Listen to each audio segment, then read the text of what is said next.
Galera. Ótimo. Cadê minha canetinha aqui? Tarde maravilhosa, gente. Vamos embora, vamos partir. Ótimo. Eu vou até colocar aqui já o comentário. Qual é o tema da live de hoje? Fixamos comentários, já deixamos tudo prontinho aqui. Já começa a chamar. Cadê?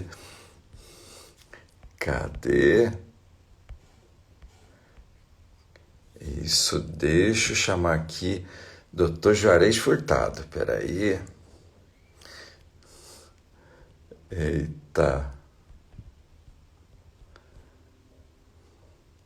Eita, ótimo. Ok, fiz a solicitação. Joia, maravilhoso. Gente, tarde maravilhosa. Tarde, pessoal. Maravilhosa. Vamos embora. Vamos. Deixa eu puxar aqui. Ótimo. Vamos embora. Qual o tema? O tema de hoje é depressão, esse mal que tem cura. E que às vezes parece que não termina, né, Ju? Meu Ju, Deus. estamos juntos. É incrível, né? Esse tema, eu acho, ele é tão significante, porque, eu estou há 30 anos em consultório, né, médico, trabalhando com medicina integrativa, e há 30 anos eu venho cada vez mais percebendo que esse processo do estado depressivo é um processo que, assim, é muito mais do que pandêmico. Nesses últimos anos, assim, o índice tem acontecido, e cada vez, inclusive, com crianças, com adolescentes, e preocupa, porque isso sim é uma pandemia também, e a gente precisa entender algumas coisas. Eu queria trazer o que a medicina integrativa como um todo pode contribuir, fazer com que vocês entendam mais sobre esse processo da depressão, o que ela é, o que envolve esses mecanismos, para que a gente possa ter, que a gente possa ter compreensão e as pessoas começarem a atuar em pontos importantes aí. Legal. Você sabe que eu quero trazer também uma coisa, Ju, para hoje, para a gente aproveitar esse momento. Às vezes as pessoas falam assim, não, mas sabe o que é? Eu não sei o que significa depressão, eu nunca tive depressão. E é tão interessante, né, que de tempos em tempos eu acompanho pessoas e eu vejo muito as pessoas dizendo uma coisa que é assim, quando eu estou enfrentando um conflito, um momento difícil, que parece que eu tenho uma dificuldade de confrontar esse conflito, parece que eu fico abatido. E esse abatimento é que muitas vezes acaba durando mais tempo do que o necessário, e às vezes a pessoa ela não tem consciência de que ela está dentro de um processo depressivo, né? E que às vezes é como se ela estivesse se cobrando ter uma performance, quando muitas vezes essa performance ela não vai chegar, porque é exatamente esse sentimento, né, de que estamos fazendo alguma coisa que é simplesmente... Deixa eu aproveitar e deixar aqui a imagem. Gente, é o seguinte, a turma do Insta, tá?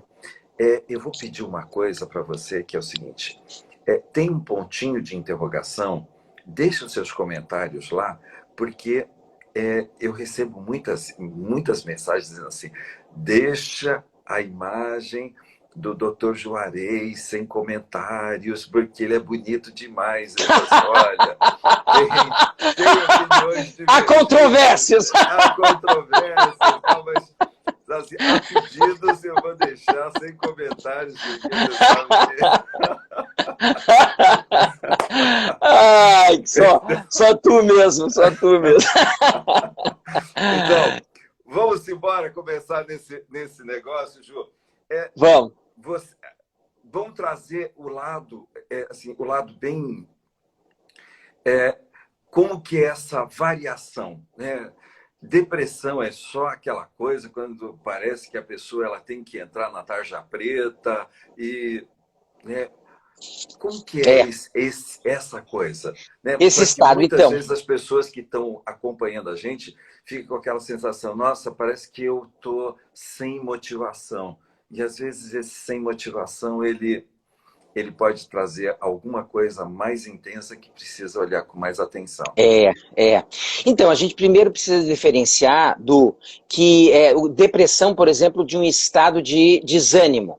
A gente entra, e muito comum a gente, quando vive algo, por exemplo, uma perda de um ente querido, a gente entra num luto, a gente entra num estado de desânimo, muitas vezes no trabalho algumas coisas não dão certo, mas isso deve ser passageiro e não duradouro. Quando esse processo se transforma em duradouro, quando a gente começa a perceber que passam semanas e esse estado de desânimo, de apatia, e que no fundo tem a ver com a maneira, com a falta da vontade, com aquela perda da vontade e a perda do querer do ser humano que acontece e que perdura, a gente pode já estar chamando de um estado depressivo.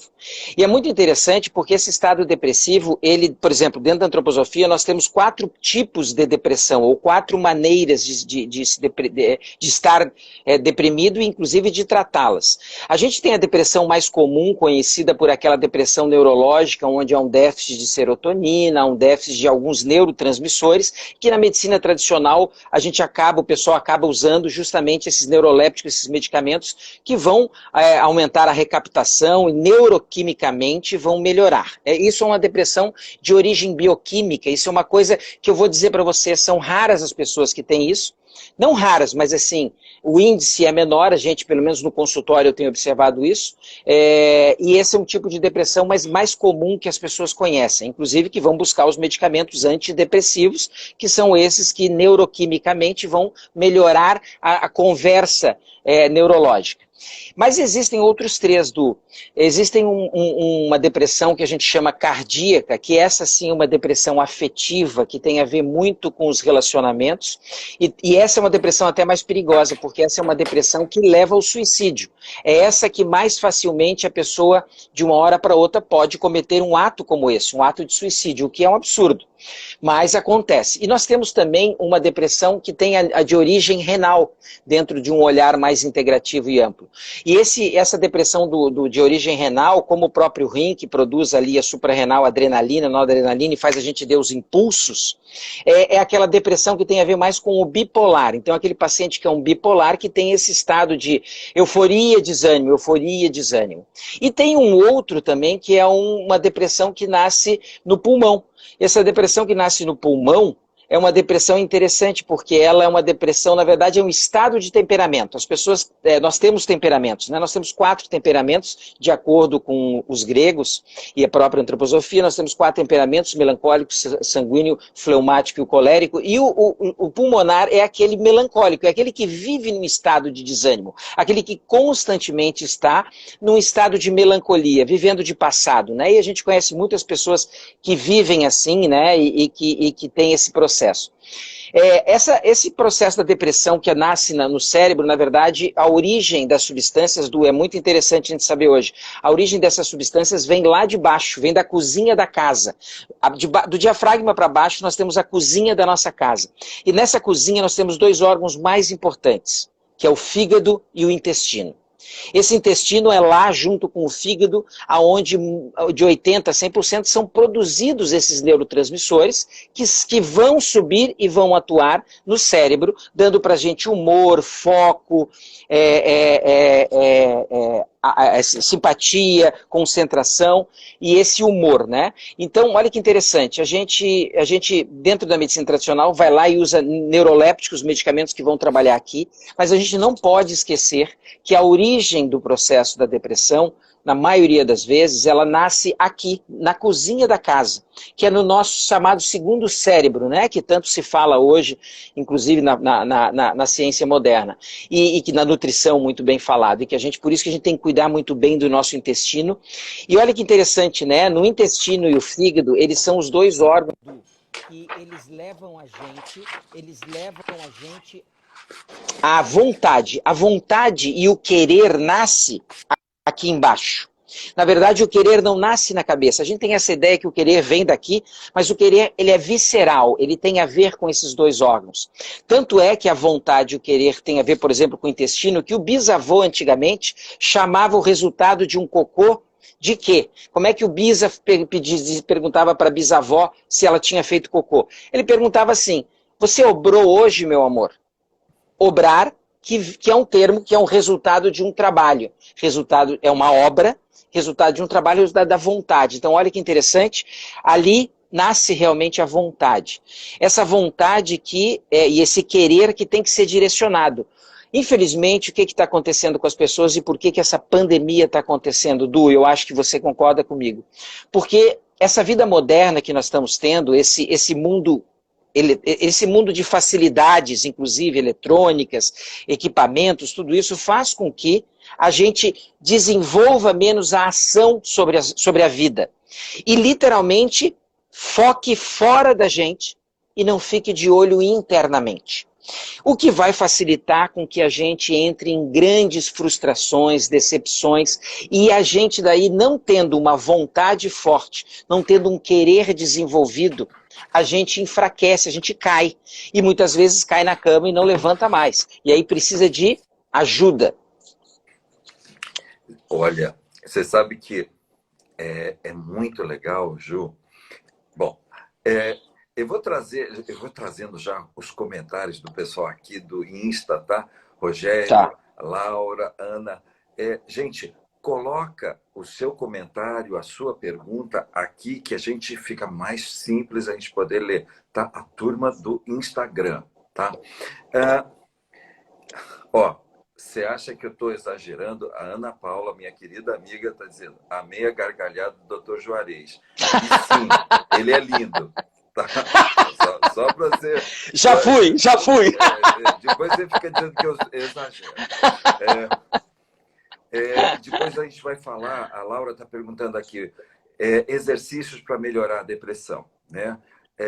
E o Rogério está falando, a depressão é curiosa, silenciosa, quando a gente percebe já está atolado.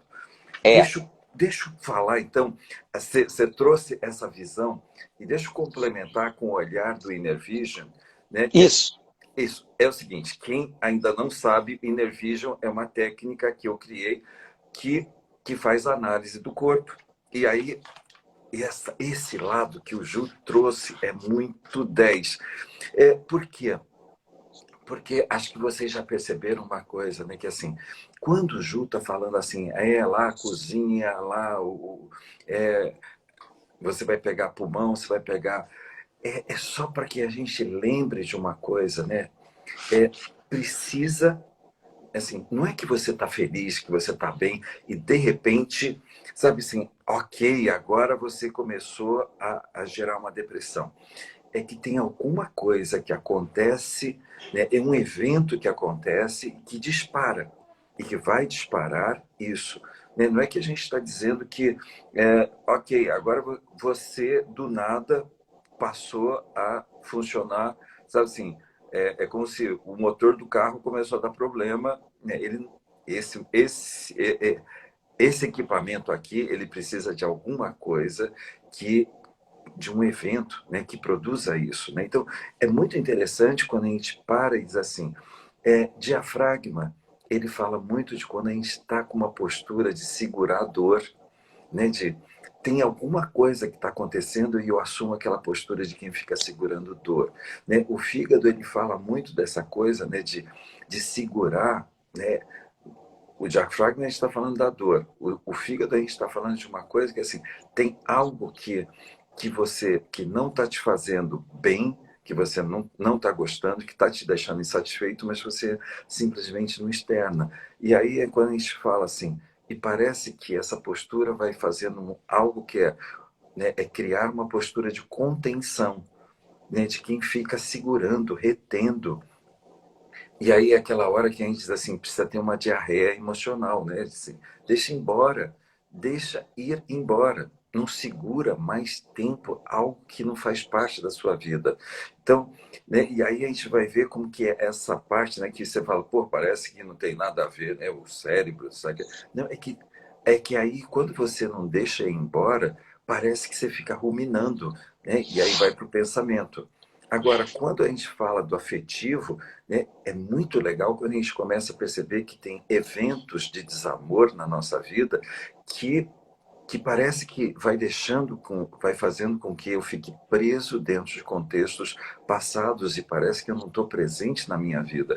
E quando a gente fala, né, para mim, dentro do olhar do Inner Vision, ele está falando de uma postura de inadequação. É quando eu estou me sentindo inadequado dentro da minha própria vida. Né? Então, eventos, mais um evento. Né? Quando a gente fala de pulmão, é incrível, né? Que tem um padrão que, assim, muitas pessoas, quando elas desenvolvem um câncer de pulmão, elas estão vivendo um medo de perder alguém. Então é como se ela acelerasse essa ideia de morrer antes porque ela não conseguiria suportar a perda. Quer dizer, então como a gente vai vivendo esses movimentos que fazem com que em algum momento nós não estejamos presentes no presente. E é como muitas vezes a gente fica, né, potencializando os eventos passados, esquecendo de fazer uma coisa, né, que é assim, ao invés de segurar esse movimento de o que eu preciso hoje, né, para deixar ir. É como se esse movimento de apegar, né? Teve uma coisa, Ju, que eu estava comentando um dia, que assim, às vezes as pessoas não se dão conta de que a pessoa ela vai dando mais importância ao evento do que à lição que ela teve para evoluir e crescer com o evento. Então, eu ouço muitas pessoas dizer assim, mas essa situação ela só trouxe amargura para a minha vida. E Então, aí a gente fala assim, o nível de importância que está se dando é muito grande para um evento, para uma situação, e ela não está e, se desprendendo dele. interessante porque às vezes o evento pode ser igual para duas pessoas, né, e é a maneira com que eu recebo esse evento, é a maneira em que eu lido com esse evento. Ou seja, a maneira em que a nossa alma recebe esse evento. A antroposofia traz, né, nós temos vários corpos, nós conversamos em outros encontros aqui, o ser humano não é um ser humano, na medicina integrativa a gente não sabe que o ser humano não tem só um corpo físico, biológico, e uma parte da gente é aquela parte que sente o mundo, que a gente pode chamar de alma, que vai dar psiché, que vai dar psicologia, ou seja, os psicólogos, os médicos da alma, justamente que trabalham muito com estado de depressão, de estado deprimidos, né? E é interessante isso, é a maneira com que... E essa alma, olha que interessante, essa alma se relaciona do mundo através de um pensamento, através de um sentimento e através da ação. A gente, quando fala de depressão, acha que é uma coisa só a nível de pensamentos, mas não. Ou muitas vezes que é só a nível de sentimentos, mas muito mais do que isso tem a ver com esse querer, com essa ação. Ação essa que você falou antes ali, ação essa que nasce no fígado. Você sabe que o fígado é o órgão nosso que põe as nossas ideias em ação. Ele é o pai do metabolismo. Aqui embaixo está o pai do metabolismo e aqui em cima está a mãe do metabolismo. Metabolismo é aquilo que transforma a matéria e nos dá energia e faz a gente crescer, desenvolver e ter todas as nossas habilidades. Esse fígado pai do metabolismo, justamente ele é o pai porque é através do cozimento, da transformação dessas substâncias e da produção de substâncias internas que vai impulsionar a nossa vontade e nosso querer. E é interessante porque o estado de ânsia e de depressão, eles caminham muito juntos. Essa vontade, esse querer, tem a ver com a ação. E uma das ações, e aí o humor que está relacionado ao fígado é a ira, a raiva, né? Que nós já tanto falamos, enfim, já está se falando muito. A ira, a raiva é aquela emoção que justamente nos movimenta mais, né? É através mais de um movimento de indignação que eu realmente levanto até um carro se precisar. Então, é interessante ver que a raiva, a ira, esse calor, tanto é que fígado em alemão é Leber, tem até fogão com o nome Leber, né, marca Leber, então esse fogão, esse fígado, ele traz esse calor para fora. E tu sabes que quando a gente... E aí tem uma imagem, né, um arquétipo do fígado ambulante que a Marvel Comics criou um personagem que é o Incrível Hulk, e esse Incrível Hulk não é à toa que ele é verde, porque quando eu tô mal do meu fígado eu vou ficando amarelo e eu morro verde, e não é à toa que a bisavó dizia, está verde de raiva aquele menino, está verde de raiva aquela menina. O Incrível Hulk é um fígado ambulante, é um arquétipo desse fígado. E é interessante ver porque quando esse lado do fígado, da ação, está muito dessa vontade exagerada, está colocada para fora, a gente vira realmente um cara mandão, um cara brabo, teimoso, impaciente, perfeccionista, crítico, autocrítico, a gente cai lá para um estado de querer, querer, querer, então nós estamos naquela ânsia toda. E aonde que nasce a depressão? Que justamente um dos órgãos mais importantes que a gente trabalha no consultório é o fígado, para fazer com que esse querer e essa vontade desperte na pessoa. Pois justamente essa vontade que na vida toda a gente vai tentando desenvolver, muitas vezes ela vai sofrendo isso. A gente já na vida, na primeira infância, a gente já percebe um pai e uma mãe que diz, não suba, não corre, não pula. Aí daqui a pouco a gente vai encontrar os irmãos que vão bloquear as nossas vontades, daqui a pouco a gente começa a encontrar um professor, daqui a pouco os amigos, daqui a pouco um namorado, daqui a pouco um marido, daqui a pouco um patrão. E aí a nossa vontade, literalmente, o que ela faz? Ela entra e fica. E aí aquele calor interior, aquela ira, aquela raiva fica contida. No fundo, a depressão nada mais é do que raiva contida. Ira, vontade contida. E aí eu me emboto e caio na cama e não quero fazer mais nada. E é tão interessante quando eu peço para os pacientes num trabalho com os deprimidos, que eles justamente desenvolvam atividades para botar essa raiva para fora. E elas vêm de uma aula de boxe e elas penduram um saco de areia na garagem, elas compram luva, principalmente as mulheres que passam às vezes mais por esses conflitos da vontade, né? O homem explode, grita mais, né? Engole menos sapos, vamos dizer assim. Mas as mulheres voltam e dizem assim, Juarez, eu tô cumprimentando o meu patrão, eu queria jogar ele pela janela, eu já estou dando bom dia para ele. O meu marido, eu já estou conseguindo dormir tranquilo do lado dele, porque justamente eu já dizia, eu consegui, sai flutuando dessas atividades. Então isso é um exercício, por exemplo, estavam falando ali dos exercícios, de como eu posso melhorar o meu estado de depressão, através de coisas que estimulem o fígado. Movimento, ação. Então um boxe, uma arte marcial é excelente para quem está nesse estado. Claro que quando eu estou na crise, é difícil eu começar, mas quando eu estou quase entrando na crise, é fantástico, porque a pessoa transforma e muda, e sai desse estado, né? Então, por isso que tem que cuidar e trabalhar muito com essa vontade, esse querer. A gente tem que justamente fazer aquilo que da outra vez a gente falou, a gente tem que trabalhar com propósitos. A gente, quando pega um paciente em determinada idade, né, a gente vai perceber que tem fases da vida em que ele tem que desenvolver algumas coisas, que quando ele não desenvolve, ele embota, e às vezes aquela vontade fica para dentro, e quando a vontade não sai, aí é um problema, porque ela pode entrar no estado de depressão.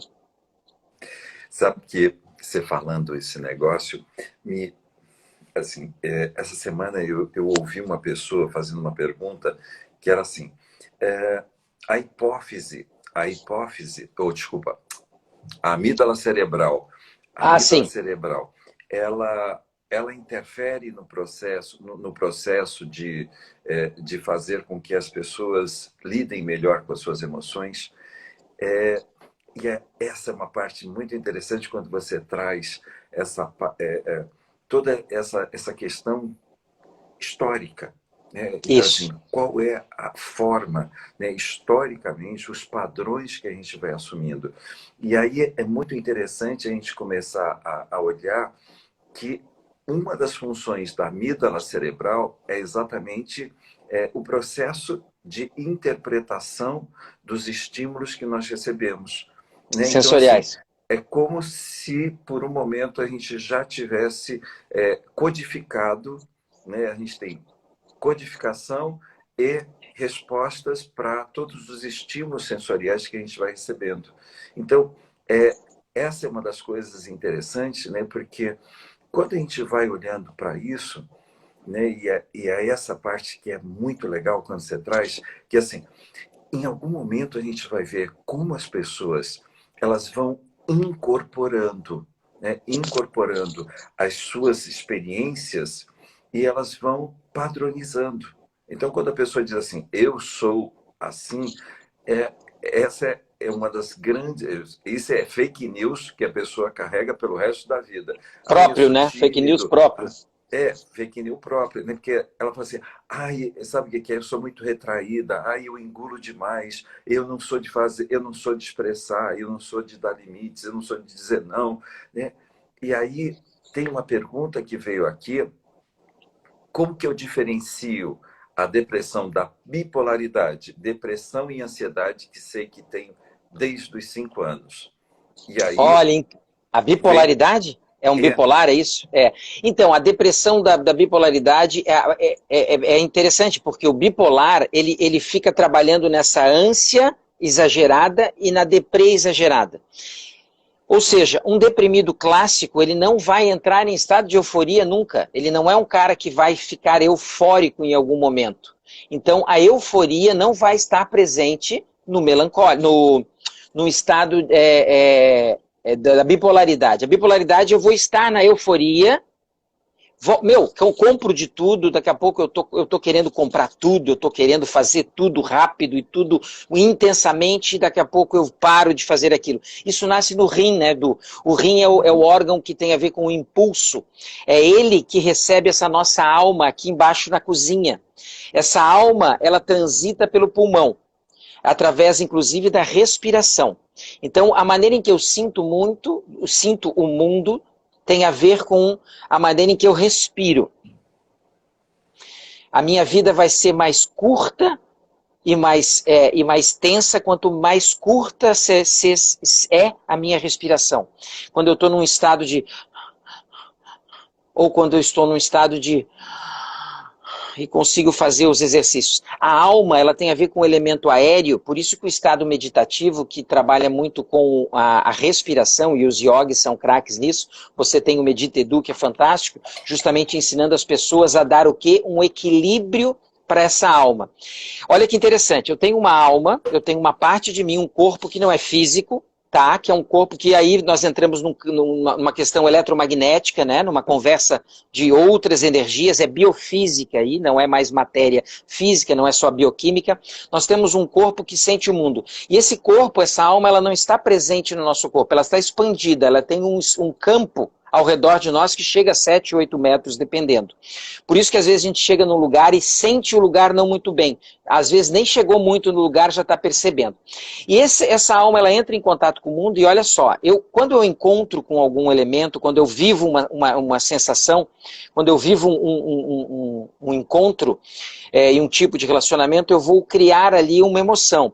Eu vou criar simpatia ou antipatia. Quando eu faço assim, ó, e inspiro, eu pego do ambiente onde a gente está todas as impressões, trago para dentro do meu pulmão, que o Steiner chamava de hotel da alma, trago para o meu pulmão, e aí ali naquele curto intervalo onde eu faço a inspiração para a expiração, eu crio simpatia ou antipatia por aquilo. E aí, criando simpatia ou antipatia, eu vou desenvolver um querer em cima daquilo, daquilo vai nascer uma ação. Então, quando eu faço esse movimento de trazer e jogar para fora, eu estou dando para a alma e deixando no meu corpo uma leveza. E olha que interessante, justamente quando eu entro num estado de ansiedade extrema, num estado de medo, a primeira coisa que a gente faz é segurar a respiração, porque eu não quero me vincular com mais o que está acontecendo lá fora.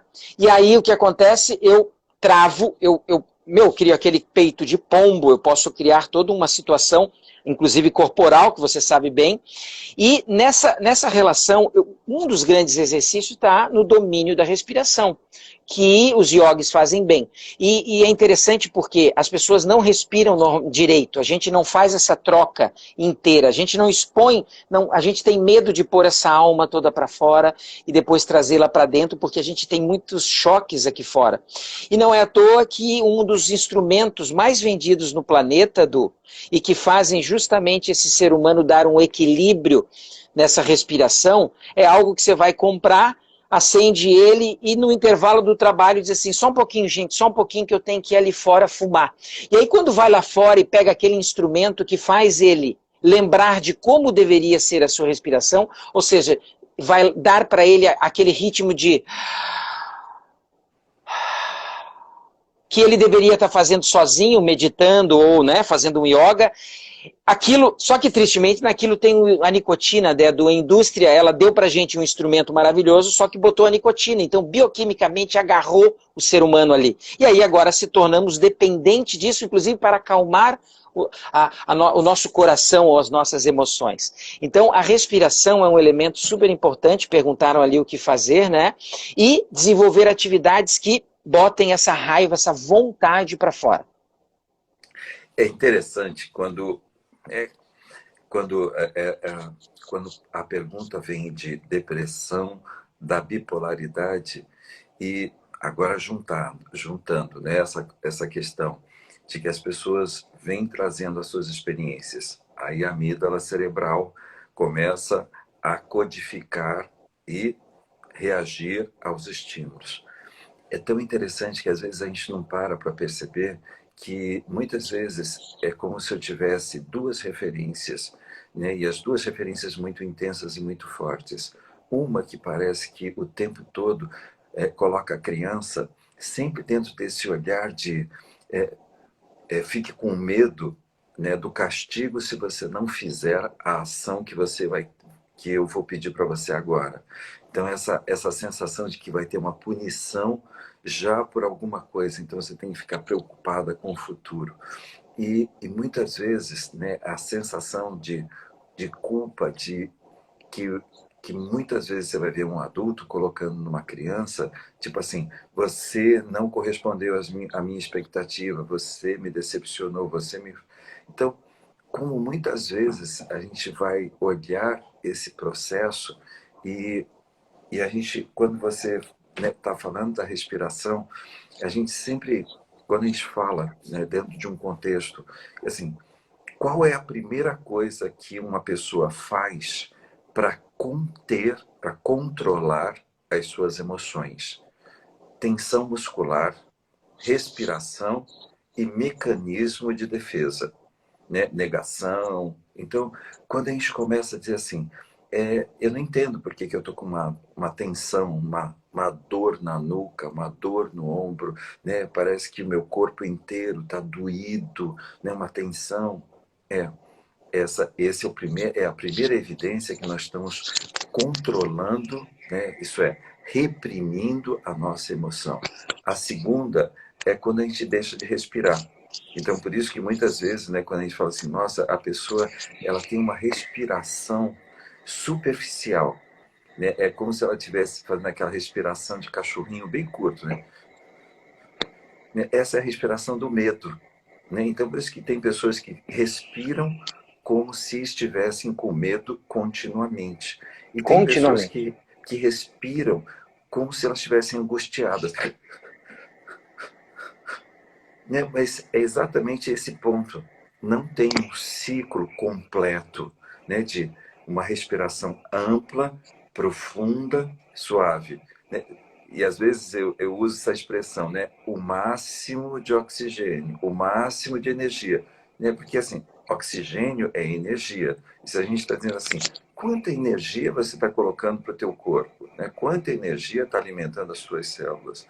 E aí a gente vai começar a perceber que, né, aí vem os mecanismos de defesa.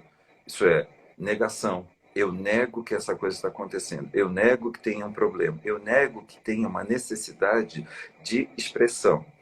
E, né, tem uma pergunta aqui que está vindo do YouTube, né, do processo de realização, que é muito legal, né, quando a gente começa a perceber que os neurocientistas e os neurologistas, eles trouxeram para a gente uma coisa agora, em 2005, que é cognição corporificada. Né? É como nós vamos corporificando as experiências que estão ao nosso redor e quando essa cognificação, né, isso é, os neurônios que existem, que vão se apropriar dessas informações e vão levar para gerar a nossa cognição, o nosso modelo mental. Então, por isso, quando uma pessoa diz assim, sabe o que é? Eu não sou de expressar raiva. Aí é que entra uma coisa Aí que tá um eu digo perigo. que, assim, o ponto é que não é que eu não sou de expressar raiva. Na minha história, né, Uhum. eu não tive permissão para expressar a minha raiva. E muitas vezes, quando eu não tenho a permissão de expressar uma emoção autêntica, raiva, eu começo a aprender a expressar uma emoção, uma falsa emoção. Então, tem pessoas que, ao invés de dizer assim, não gostei, para, chega, basta, deu, nunca, Uhum. acabou, ela começa a chorar. Né? E ela fica pelos cantos chorando, chorando, chorando. Né? E tem pessoas que ficam morrendo de medo. Né? Acho que tem pessoas que a gente conhece que, assim, tem uma falsa alegria. Quando ela está diante de um conflito, ela fica rindo. Né? E tem pessoas que vocês conhecem também que vão buscar sexo quando tem um problema. E aí a gente diz assim, olhando isso, significa que eu posso criar um mecanismo de defesa alimentando medo, alimentando tristeza, alimentando alegria, alimentando sexo, contato, e deixando de fazer o que o Juarez falou. Parece que eu não estou alimentando, eu não estou me dando a permissão de expressar aquilo que não está me fazendo bem, a minha raiva. E aí é esse momento em que eu coloco energia em tudo aquilo que não soluciona Isso. o problema. Eu sempre fico alimentando várias ações que não são solução.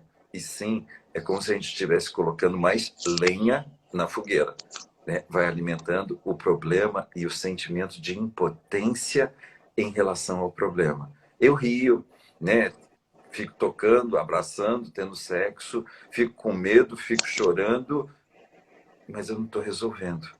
Não é por aí, Ju? É bem por aí, Du, é bem por aí. E é tão interessante a gente perceber que esse estado de depressão, ou as alterações do humores, ou as crises, chamadas crises, elas acontecem a cada setênio que a gente vive. Olha que interessante, a cada mudança, a cada 7 anos, a gente tem transformações, a gente troca de células corporalmente e a gente tem transformações naqueles corpos todos que nós falamos nos outros encontros, né, nos 4 corpos que nós temos, digamos, mais básicos, e é interessante porque uma pessoa, eu já peguei, e é bem nessas transições que acontecem mais, as crises de depressão, elas podem acontecer aos 14, que é uma mudança muito grande, aonde sai de uma juventude para entrar numa vida, entrando numa vida de juventude, da adolescência. A gente tem aos 21 anos uma grande crise, que é a crise da identidade, que faz com que sim, nós possamos entrar num estado de alterado de humor. E tem aos 28 uma crise bem importante também, que é muito comum, que é a crise do talento, aquela que a gente está dentro de uma faculdade, ou dentro de uma coisa, e de uma hora para outra fala, poxa, mas não é isso aqui que eu quero. E à medida que vai passando aos 28, aos 35, a gente tem a crise da autenticidade, mas lá aos 40, perto dos 40, 42, que quando a gente justamente tem que se rever e ver quem somos nós. Esse estado de alterado de tristeza e de depressão, ele tem aspectos, então, físicos, químicos, mas que não são em grande parte, assim, a grande maioria do que a gente encontra. Mas tem mais justamente a maneira em que eu lido com o mundo. O quanto que as pessoas hoje elas estão longe dos seus propósitos, o quanto as pessoas estão longe de ter a sua vontade direcionada para coisas que elas desejam e realmente querem e que vão trabalhar para isso, né? Essa ausência de propósito e esse excesso que o mundo moderno faz, né, de trazer justamente, encher a gente de sensações e de nos nutrir assim, de falsas sensações, inclusive vendendo para a gente um mundo que muitas das vezes não era o que a gente queria, mas muitas vezes a gente aceitando e comprando aquilo, né? Eu vejo como as pessoas, meu Deus, como passa um ano eu tenho que trocar de carro, como eu tenho que trocar de televisão, porque minha televisão agora já está pequena, porque meu celular já não está funcionando com um ano de vida. Quer dizer, como assim? É justamente esse olhar para fora que faz com que a gente não dene essa vontade e junto com a nossa bagagem.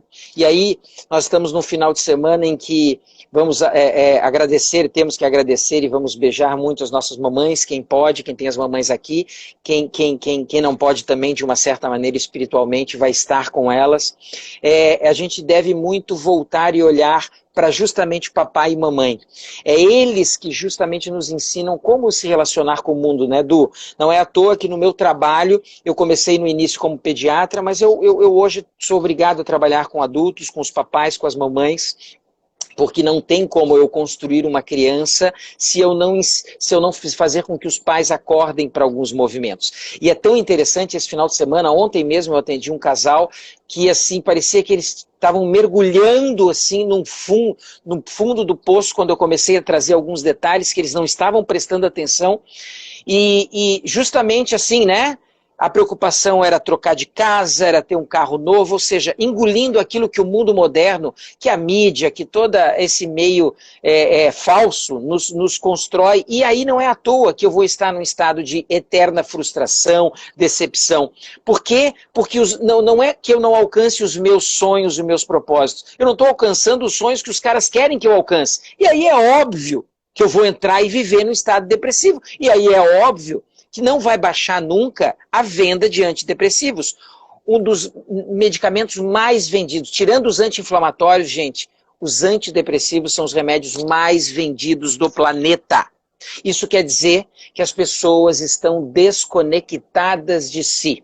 E todo o trabalho que eu faço, todo o trabalho que o Du faz, é justamente isso. Através da boa informação, trazer o remédio.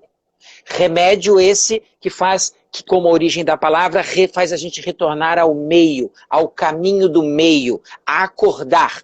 O médico, ele tem essa função, o terapeuta tem isso, o médico, a raiz vem de médium, que é trazer a pessoa ao meio. A minha função não é só remediar dores, a minha função é fazer com que as dores não apareçam. E que quando apareçam, como o Du com o Inner Vision faz, que a gente reconheça a origem da dor. E vá atuar onde? Na causa da dor. E pare de fazer o que a indústria farmacêutica quer, pare de fazer o que a medicina tradicional faz, que é ficar remediando as dores. E não é as dores que eu tenho que remediar, é a origem dessas dores. A tão famosa, né? Trabalha sobre o efeito, mas nunca sobre a causa. Nunca. Né? E aí entra um ponto que eu quero trazer também, que é assim, é tão importante, né, quando você traz remédio, remédio, remédio, remédio, remédio, né, quais são os remédios mais vendidos. E é tão interessante que hoje o Ju trouxe essa coisa da raiva. Né? Raiva é uma... Sempre que você tiver raiva, você vai estar diante de um obstáculo, de alguma Sempre. coisa que está interferindo no seu caminho de realização, caminho de felicidade, caminho de amor. Isso significa o quê? Não é que você tem que criar uma ação, e não é um remédio. Né? Não tem pílula mágica para isso na vida. É assim, alguém está me fazendo, está produzindo uma dor para mim. Sabe, não adianta tomar analgésico porque essa pessoa vai continuar produzindo dor na minha vida. Né? Não adianta eu tomar um antidepressivo se eu ainda estou preso demais a eventos passados. E é esse momento em que a ação, e é por isso que uma das coisas fundamentais é que eu preciso criar um movimento que seja exatamente um movimento de restabelecer o equilíbrio. Fazendo o quê? Confrontando aquilo que está gerando o desequilíbrio na minha vida. Não adianta eu dizer, ok, eu vou tomar um analgésico se eu continuo ainda indo para a cama e a pessoa com quem eu estou aqui do lado, eu fico com aquela sensação que eu precisava dizer, para de produzir dor na minha vida. Não aceito mais. Basta. Não é? Mas aí eu vou, tomo meu analgésico, minha dorzinha de cabeça vai lá, dá uma diminuidinha. Anestesio, me anestesio. Isso, esse processo de anestesiamento, né, Ju? Ju, você sabe que já estamos batendo naquele horáriozinho Ai, nosso. Gente, ai, Ju, é o seguinte, para quem quiser entrar em contato com você, quem quiser quem quiser marcar um inclusive, horário com você, como que faz, Ju? Me então, ajude. inclusive online, hoje a gente está tendo essa possibilidade e é fantástico, né? A gente, todos os dias eu estou atendendo gente de fora, daqui do Brasil e de fora. Entre nas redes, DR Juarez Furtado. E eu queria aproveitar para o pessoal que está assistindo aqui, até amanhã, eu quero deixar aqui no Instagram, ali no Bios, né? Ali cliquem, ali vai abrir redes sociais e ali vai ter um presente, vai ter um e-book falando sobre imunidade. É um e-book completo, maravilhoso, para os pais principalmente, para nós acordarmos e vermos o que a gente precisa fazer nesse momento do frio que está chegando. Então fica um presente até amanhã só para vocês entrarem lá e acessarem esse e-book fantástico que nós fizemos. Edu, estamos aí, né? A gente está nas redes, a gente está no meu site, juarezfurtado.com, e não deixem de entrar em contato, gente. É o seguinte, gente, eu falo isso, né, porque eu tenho um número de celular que, de qualquer lugar do mundo, eu digo, Ju, quando é que eu posso fazer a minha consulta? Então, assim, eu brinco com o Juarez, mas é uma brincadeira séria. Eu sou o primeiro cliente virtual do Juarez. Foi. E foi mesmo. Independente de onde eu estiver no mundo, é o Juarez com quem eu ligo. E é mesmo. Itália, então, onde você está, né? Qualquer lugar do mundo, o Juarez é a primeira pessoa que eu pego e ligo e digo, Ju, help.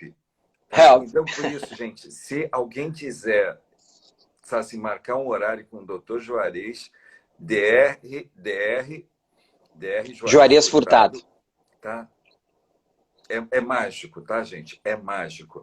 Gente, para todos vocês, amanhã eu vou estar aqui às 17 horas, vou estar falando muito dessa coisa, né, de o amor de mãe.